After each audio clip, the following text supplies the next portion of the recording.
ನಾನು ನಿಮ್ಮನ್ನು ಕೇಳಕ್ ಬಯಸೋದು, ಮುಲ್ಲಾನಿಗೂ ನೀಟ್ ಎಕ್ಸಾಮ್ಗೂ ಏನ್ ಸಂಬಂಧ? ಎದೆ ಹೇಳಿದ್ರೆ 3 ಅಕ್ಷರ ಬರಲ್ಲ, ಆತ ಬಂದು ನೀಟ್ ವಿರುದ್ಧ ಹೋರಾಟ ಅಂತೆ.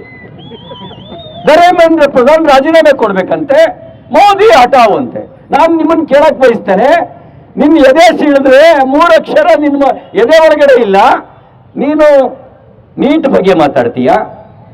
ಇನ್ನ CAಗೆ NRCಗೂ ಈ ನೀಟ್ ಪರೀಕ್ಷೆಯ ಪ್ರಶ್ನೆ ಪತ್ರಿಕೆಯ ಲೀಕ್ ಆಗಿದ್ದಕ್ಕೂ ಏನ್ ಸಂಬಂಧ?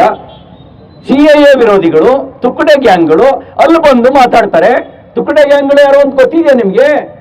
ಭಾರತ್ ತೇರೆ ತುಕಡೆ ಹೋಂಗೆ ಇನ್ಸಾ ಅಲ್ಲ ಅಂತ ಘೋಷಣೆ ಕೂಗಿದಂತ ತುಕಡೆ ಗ್ಯಾಂಗ್ಗಳು ಆ ಒಂದು ಹೋರಾಟದಲ್ಲಿ ಭಾಗವಹಿಸ್ತಾರೆ.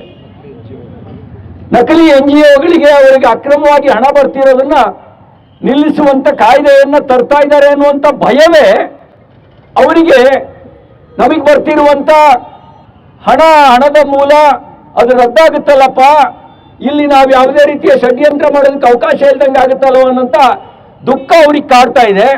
ಪರೀಕ್ಷೆ ಅದರಿಂದ ಆದಂಥ ಅಕ್ರಮ, ವಿದ್ಯಾರ್ಥಿಗಳಿಗಾಗಿದ್ದಂಥ ತೊಂದರೆ ಬಗ್ಗೆ ಅವ್ರ ಕಳಕಳಿ ಅಲ್ಲ.